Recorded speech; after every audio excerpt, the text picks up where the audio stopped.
ठीक है, तो नेक्स्ट वीडियो में हम देखेंगे स्कोपोलामाइन क्या होता है, इसके यूजेस क्या क्या है, रूट्स ऑफ एडमिनिस्ट्रेशन क्या है, और एट्रोपिन वर्सेस स्कोपोलामाइन। ठीक है, तो यहाँ पे देखो स्कोपोलामाइन क्या है। स्कोपोलामाइन इसको बोला जाता है हायोसिन भी, एक अनदर बेलाडोना अल्कोलाइड है।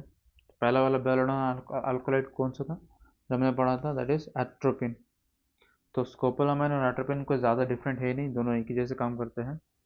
ठीक है, तो produces all the actions of the atropine in therapeutic doses, it produce prominent CNS depression with sedation भी करता है। ठीक है, तो ये कहाँ कहाँ पे काम आता है कि क्या है। ठीक है, पहले सपोज तुम जा रहे हो किसी बस के अंदर, ठीक है, एंड बस बहुत ज़्यादा हिल रहा है, तो तुमको मोशन सिकनेस हो जाएगा, है ना, उल्टी आने लगेगा। ठीक है, तो मोशन की वजह से वेस्टिबुलर apparatus फिर सेरेबेलम और वॉमिटिंग सेंटर पे ट्रिगर करेगा।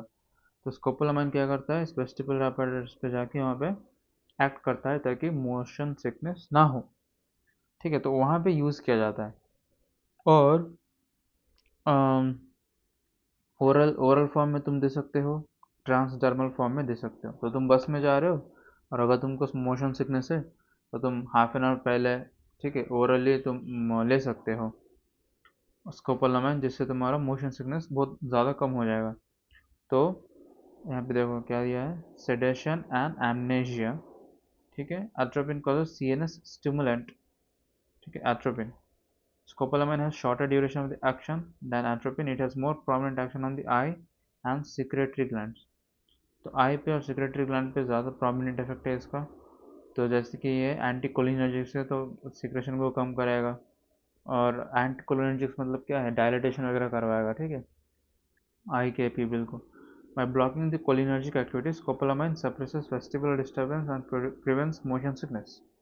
तो ये इसका मेन इंपॉर्टेंट यूज़ है। अगर एग्जाम में पूछा गया तो ये तो बोलो, ये भी बोलो, और लेकिन ये तो बोलना ही है, ये तो लिखना ही है। ठीक है, it is the drug of choice for the motion sickness, can be administered orally या फिर ट्रांसडर्मल पैच में मिलता है जो कान के पीछे लगाते हैं। ठीक है, it is more effective and prevention of motion sickness, hence should be given 0.2 milligram oral at least half an hour before the journey. तो जर्नी के हाफ एन आवर पहले तुम इसको ले लो, फिर आराम से जा सकते हो। The patch is placed behind the ear over the mastered process. The patch should be applied at least 4 to 5 hours before the journey. लेकिन अगर तुम पैच लगा रहे हो तो 4 से 5 घंटा पहले लगाना पड़ेगा, और इसका जो इफेक्ट है 72 आवर्स तक चलता है। ठीक है, scopolamine causes sedation and dryness of the mouth, जो कि हाँ ऑब्वियसली एंटीकोलिनर्जिक्स है।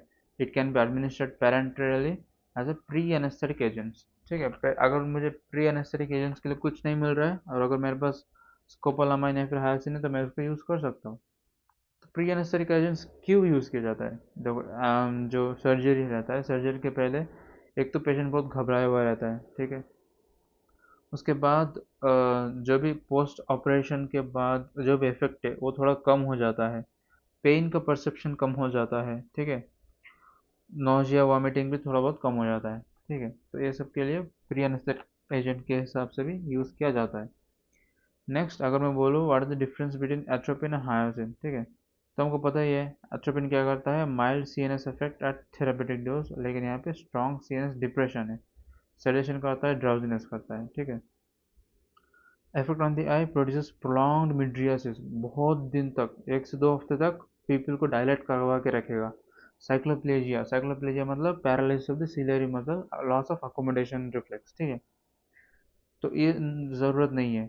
शॉर्टर ड्यूरेशन, लेकिन हायोसिन में शॉर्टर ड्यूरेशन, ज़्यादा से ज़्यादा 1 से 2 दिन तक दिखेगा। ठीक है, anti emetic effect, minimal effect, motion sickness पे उतना ज़्यादा कोई इफेक्ट है नहीं, तो क्या फ़ायदा।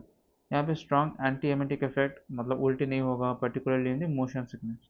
Duration of the action longer duration, यहाँ पे शॉर्टर ड्यूरेशन। और तुम अगर पेरेंटल यूज़ कर रहे हो तो as a pre anaesthetic agent के हिसाब से भी यूज़ कर सकते हो। तो यूजर्स फिर से scopolamine and based on the route of administration, oral tablet तुम ले सकते हो मोशन सिकनेस के लिए, ट्रांसडर्मल पैचेस भी तुम ले सकते हो मोशन सिकनेस या फिर post operative noise and vomiting के लिए।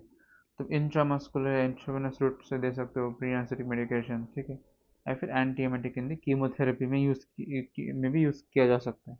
और ऑप्थेल्मिक रूट आई ड्रॉप्स के लिए तुम यूज़ कर सकते हो मिड्रियाटिक साइक्लोप्लेजिया। आई एग्जामिन ऑप्थेल्मोस्कोपी एग्जामिनेशन, रेटिना वगैरह चेक करना है तो, ठीक है। तो ये था हायोसिन या फिर स्कोपोलामाइन के बारे में, जो कि एज ए शॉर्ट नोट या 5 मार्क करके में आ सकता है, तो ये सब लिख देना, ठीक है।